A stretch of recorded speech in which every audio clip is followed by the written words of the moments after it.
من يهده الله فلا مضل له ومن يضلله فلا هادي له ونشهد أن لا إله إلا الله وحده لا شريك له ونشهد أن سيدنا ومولانا محمدا عبده ورسوله صلى الله تعالى عليه وعلى آله وأصحابه وبارك وسلم. أما بعد فأعوذ بالله من الشيطان الرجيم. بسم الله الرحمن الرحيم. ولقد كرمنا بني آدم وحملناهم في البر والبحر ورزقناهم من الطيبات. وقال رسول الله صلى الله عليه وسلم: إذا سرتك حسنتك وساءتك سيئاتك فأنت مؤمن، أو كما قال عليه الصلاة والسلام. صدق الله العظيم.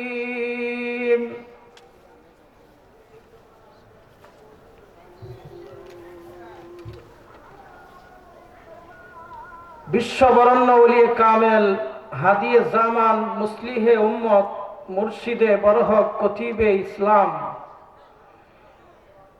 Asia মহাদেশের অন্যতম বুজুর্গানে দ্বীনের স্মরণে জামিয়া রহমতিয়া আউলিয়ানগর চান্দেরটিকি মাদ্রাসা কর্তৃক আয়োজিত আজকের এই ঐতিহাসিক 3 দিনব্যাপী তাফসিরুল কোরআন মাহফিলের অত্যন্ত শ্রদ্ধাভাজন সভাপতি মুজাহিদে মিল্লাত রাহবারে তরিকত আল্লামা রুহুল আমিন রাজি সাহেব দামাত বরকাতুহুমুল আলিয়া, আপনারা জানেন হযরত অসুস্থ, আল্লাহ যেন ওনাকে দারুস শিফা থেকে আল্লাহ শিফা দান করে, আমরা সবাই বলি আমিন। ওনার যে কোনো আউয়াল সে আখির তক দ্বীনি খেদমতের যে কোনো খেদমতকে উসিল্লা করে আল্লাহ যেন বাকি হায়াতটুকু ওনাকে সুস্থতার সাথে জীবন যাপন করার তৌফিক দেয়, আমরা সবাই বলি আমিন। সহ সভাপতি অত্র এলাকার পরিচিত মুখ, অত্র এলাকার প্রবীণ আলেমে দ্বীন, হাদিসের উস্তাদুল আসাতিজা আল্লামা নিজামউদ্দিন সাহেব দামাত বরকাতুহুমুল আলিয়া, খতিব ও ইমাম বৈলর বাজার কেন্দ্রীয় জামে মসজিদ, দিগার হযরত উলামায়ে কেরাম, আমার সামনে উপবিষ্ট আমার পরম শ্রদ্ধাভাজন মুরব্বিয়ানে কেরাম, যুবক ভাইরা, পর্দার আড়ালের মা ও বোনেরা, মহান আল্লাহ তাবারক ওয়া তাআলার দরবারে লাখ কোটি শুকরিয়া আদায় করছি, যিনি আমাদেরকে অত্র এলাকা সহ বিভিন্ন এলাকা থেকে দুনিয়ার কাজকাম ঝামেলার থেকে ফারেক করে কোরআনের বাগানে দ্বীনের মজলিসে কোরআন হাদিসের আলোচনা শোনার জন্য এখানে আসার এবং বসার তৌফিক দান করেছেন। এজন্য মহান আল্লাহ তাবারক ওয়া তাআলার দরবারে শুকরিয়া আদায়ের উদ্দেশ্যে অন্তরে অন্তঃস্থল থেকে জুড়ে সুরে আমরা একবার বলি কালিমাতুশ শুকুর আলহামদুলিল্লাহ। অত্র এলাকাবাসীর উদ্যোগে সার্বিক সাহায্য সহযোগিতায় অন্যান্য বৎসরের ন্যায় এবছরও 3 দিন ব্যাপী তাফসিরুল কোরআন মাহফিল অনুষ্ঠিত হচ্ছে। দেশের বিভিন্ন প্রান্ত থেকে জাতির কর্ণধার, জাতির বিবেক, জাতির রাহবার হযরত উলামায়ে কেরাম আসবেন। কোরআন হাদিসের আলোকে দলিল আদিল্লার মাধ্যমে ইসলামের বিভিন্ন দিক নিয়ে গুরুত্বপূর্ণ আলোচনা পেশ করবেন, ওয়াজ ফরমাইবেন। সেই আলোচনা শোনার জন্য অত্র এলাকা সহ বিভিন্ন অঞ্চল থেকে বিশেষ ব্যক্তিবর্গরা আসবেন, মুরব্বিয়ানে কেরাম আসবেন, যুবক ভাইরা আসবেন, মা বোনেরা আসবেন। এটা অত্র এলাকার জন্য আনন্দের বিষয়, খুশির বিষয়, ঠিক না বে ঠিক? আপনারা খুশি না বেদা? কম না বেশি? মুমিনের একটা আলামত, দিনই যে কোনো কাজ সামনে আসলে, কঠিন হোক সহজ হোক, ছোট হোক বড় হোক, মাদ্রাসার হোক মসজিদের হোক, সামাজিক হোক ব্যক্তিগত হোক রাষ্ট্রীয় হোক, যে কোনো কাজ দিনই কাজ যখন সামনে আসবে সে ওই কাজটা করতে পারলে সে আনন্দিত হবে। অন্যায় কাজ সামনে আসলে সে কষ্ট পাবে। এটা মুমিনের পরিচয়। এটাকে আমি বানায় বললাম না, আল্লাহর নবী আজ থেকে ১৫০০ বছর পূর্বে হাদিসে বলে গেছে। আজ থেকে ১৫০০ বছর পূর্বে আল্লাহর নবী বিশ্ব নবী সাল্লাল্লাহু আলাইহি ওয়াসাল্লাম একদিন হযরতে আবু হুরায়রা রাদিয়াল্লাহু আনহুকে বললেন, হে আবু হুরায়রা, ইমানদার চিনো? তিনি বললেন না। রাসূল বললেন, ইযা সাররাতকা হাসানাতুকা ওয়া সাআতকা সাইয়্যাতুকা ফাআনতা মুমিন। হে আবু হুরায়রা, ভালো কাজগুলো, দিনের কাজগুলো যখন তোমাকে আনন্দ দিবে আর অন্যায় কাজগুলো যখন তোমাকে কষ্ট দিবে, তখন তুমি বুঝবে তুমি একজন ঈমানদার, তোমার ভিতরে ঈমান রয়েছে। সুবহানাল্লাহ। আজকে আমরা যদি আনন্দিত হই আর অন্যায় কাজ সামনে আসলে কষ্ট পাই, তাহলে বুঝতে হবে আমাদের ভিতরে ঈমান আছে, ঈমান জিন্দা। ঠিক না বেঠিক? তো আজকের এই সম্মিলন অনুষ্ঠিত হচ্ছে, এই জন্য আমরা খুশি। সবাই খুশি না বেদার?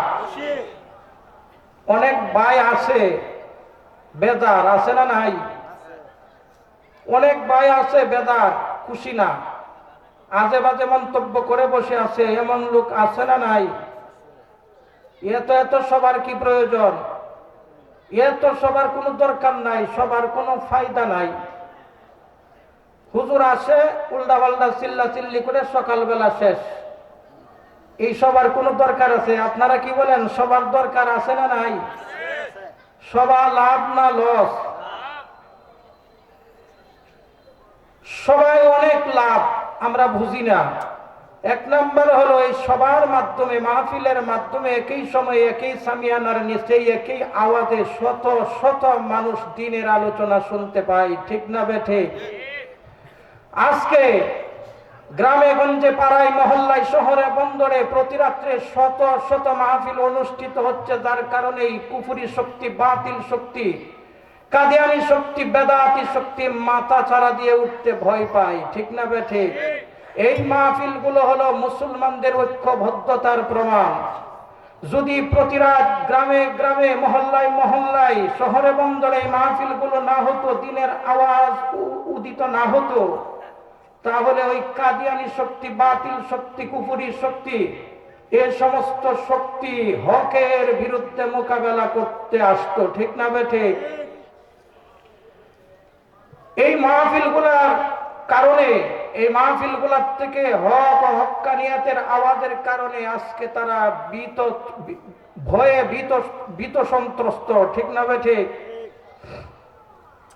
আমার ভাই বন্ধুরা, এজন্য এই মাহফিলগুলোতে আসতেন আনোয়ার শাহ কাশ্মীরি রহমতুল্লাহি আলাইহি, এই মাহফিলগুলোতে আসতেন হুসাইন আহমদ মাদানী রহমতুল্লাহি আলাইহি, এই মাহফিলগুলোতে আসতেন আতহার আলী রহমতুল্লাহি আলাইহি, এই মাহফিলে আসতেন আল্লামা আশরাফ আলী থানভী রহমতুল্লাহি আলাইহি, এই মাহফিলে আসতেন এশিয়া মহাদেশের শ্রেষ্ঠ শাইখুল হাদিস আল্লামা আজিজুল হক রহমতুল্লাহি আলাইহি, এই মাহফিলে আসতেন বাংলার বিখ্যাত কুতুব আল্লামা মুহাম্মদুল্লাহ হাফিজ হুজুর রহমতুল্লাহি আলাইহি, এই মাহফিলে আসতেন ওলিকুল শিরোমণি সিলেটের আল্লামা নূরউদ্দিন গওহরপুরী রহমতুল্লাহি আলাইহি, এই মাহফিলে আসতেন জাতির রাহবার আল্লামা আহমদ শফি রহমতুল্লাহি আলাইহি, এই মাহফিলে আসতেন জুনায়েদ বাবুনগরী রহমতুল্লাহি আলাইহি, মাহফিলে আসতেন হবিগঞ্জের শ্রেষ্ঠ মুহাদ্দিস তোফাজ্জল হক সাহেব রহমতুল্লাহি আলাইহি, এই মাহফিলে আসতেন গিয়াসউদ্দিন শাইখে বালিয়া রহমতুল্লাহি আলাইহি।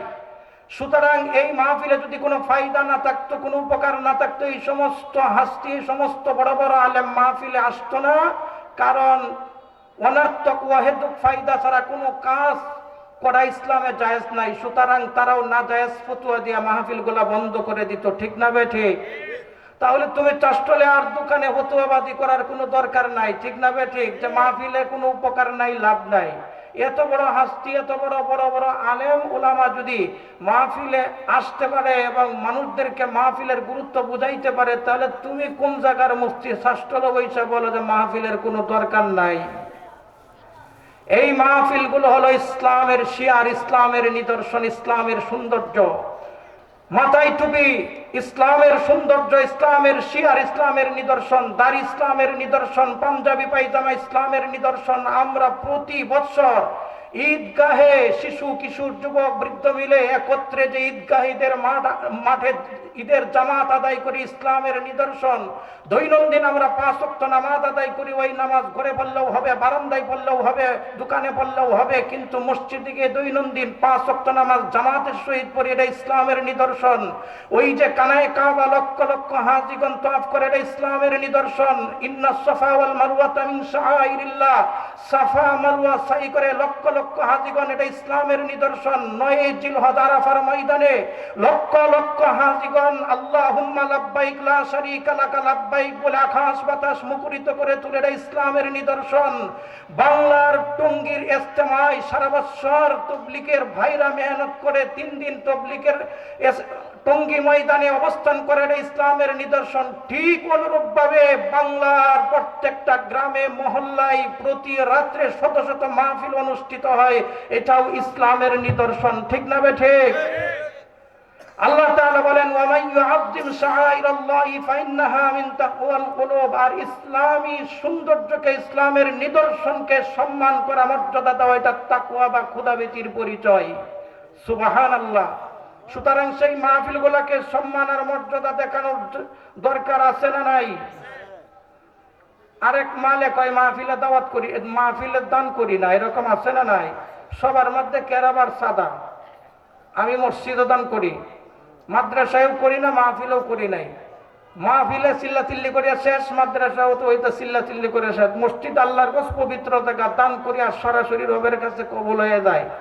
কথা সত্য, মতলব খারাপ। কথা ঠিক না বে ঠিক? ইবলিস শয়তানে বালা কাস্টমারই আমি পাইছি। এক জায়গায় চাবি দাম তালা লাগবে, আরেক জায়গায় সে তো জানে না। মাহফিল গুলা যদি বন্ধ হয়ে যায়, মাদ্রাসা যদি বন্ধ হয়ে যায়, তাহলে অটোমেটিক মসজিদ বন্ধ হয়ে যাবে। মসজিদ আবাদ কে রাখবে? মাদ্রাসা মাহফিল যদি বন্ধ হয়ে যায়, সে তো জানে না ওই মসজিদে দৈনন্দিন 5 ওয়াক্ত নামাজের জন্য যে আহ্বান করে মুয়াজ্জিন, সেই মুয়াজ্জিন মাদ্রাসায় তৈরি হয়। ওই যে ঈদগাহে আমরা প্রতি বছর ঈদুল আযহা, ঈদুল ফিতর পড়তে যাই, সেখানে যিনি খতিবগিরি করেন, ইমামতি করেন, সেই খতিব ইমাম মাদ্রাসায় তৈরি হয়। জানাজার নামাজের জন্য আমাদের পিতা মারা যায়, মা মারা যায়, আত্মীয় স্বজন মারা যায়, সেখানেও ইমামতি যিনি করেন, সেই ইমামও তৈরি হয় মাদ্রাসায়। আবার আমরা যে জুমার নামাজ পড়তে যাই প্রতি শুক্রবারে, সেখানে জুমার ইমামতি যিনি করেন খতিব, সেই খতিবও তৈরি হয় মাদ্রাসায়, নাকি দোকানপাটে মিল ফ্যাক্টরিতে তৈরি হয়। সুতরাং মাহফিল বন্ধ, মাদ্রাসা বন্ধ, তার মানে অটোমেটিক মসজিদ বন্ধ, ঈদগাহ মাঠ বন্ধ, জানাজা বন্ধ। কথা ঠিক না বেঠে? শয়তানে কই এমন কাস্টমারই আমার দরকার, এক জায়গায় চাবি দিব আর এক জায়গায় অটোমেটিক তালা লাগবে। এজন্য মাহফিলের দরকার আছে না নাই? মাদ্রাসার দরকার আছে না নাই? আমরা মাহফিল মাদ্রাসার পক্ষে না বিপক্ষে? আমার ভাই বন্ধুরা, এই মাহফিলগুলো এত গুরুত্বপূর্ণ। এই মাহফিলগুলা নির্ভর করে, এই মাহফিলগুলোর কারণে এই মাদ্রাসাগুলো আবার থাকে, সচ্ছলতা থাকে। সারা বছর শিক্ষক এবং ছাত্ররা লেখাপড়া করে, তাদের ব্যয় এই মাহফিল থেকে বহন করা হয়। এই জন্য মাহফিলের প্রয়োজন। আর যদি আজে বাজে মন্তব্য করে, তাহলে তো আর হয় না। কথা ঠিক না বেঠে? আমার ভাই বন্ধুরা,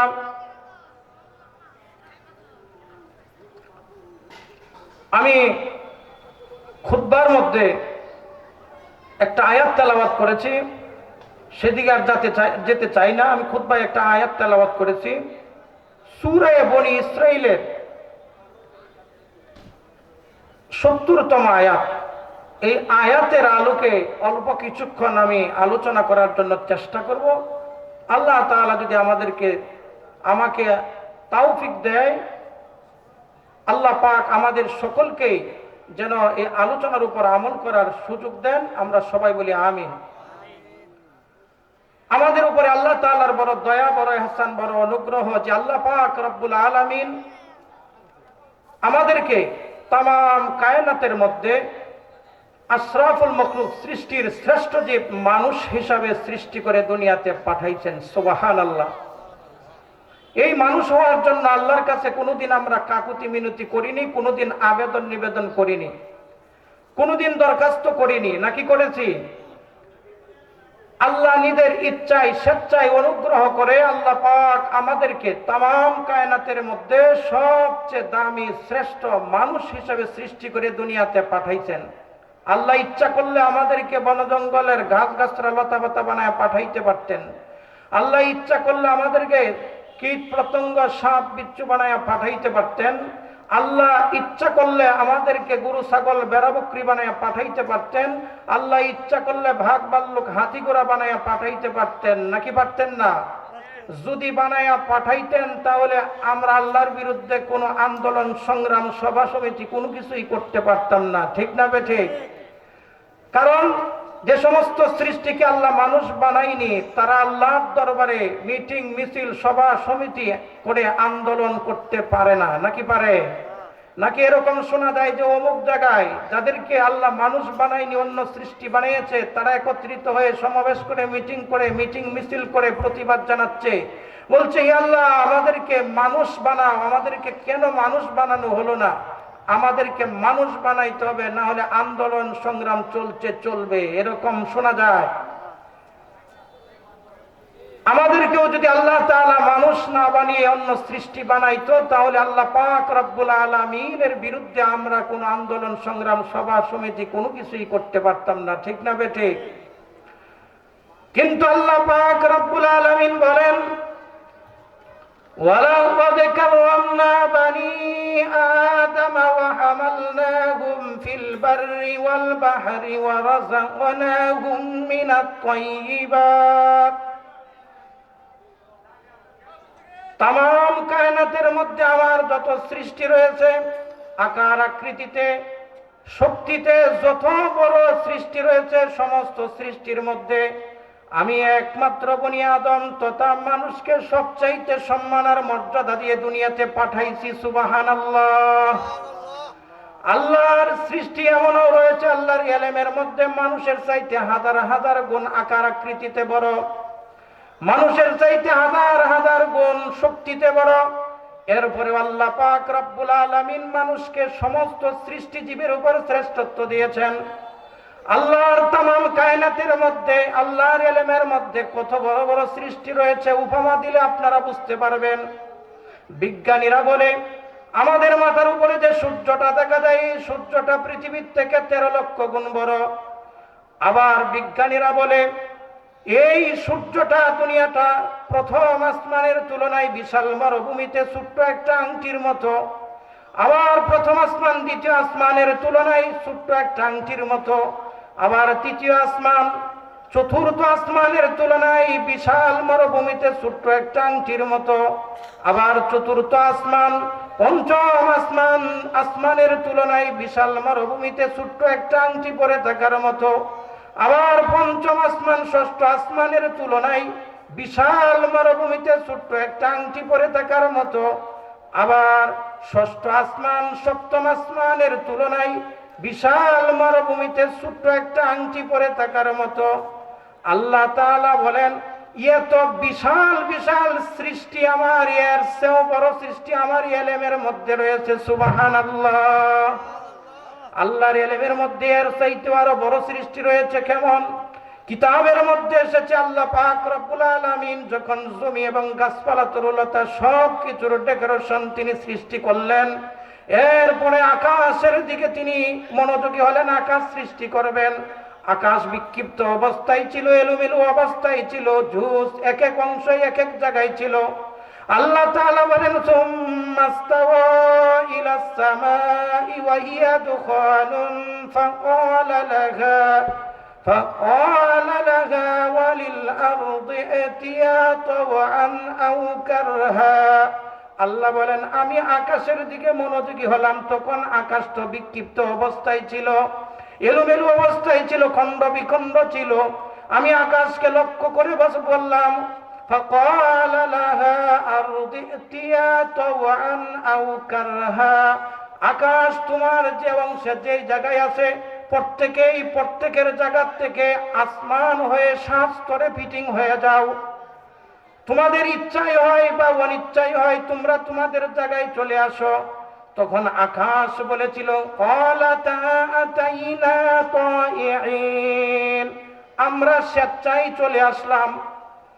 স্বেচ্ছায় চলে আসে 7 আসমান 7 স্তরে ফিটিং হয়ে গেছে। এই জায়গায় হযরতে মূসা আলাইহিস সালাতু ওয়াস সালাম আল্লাহর কাছে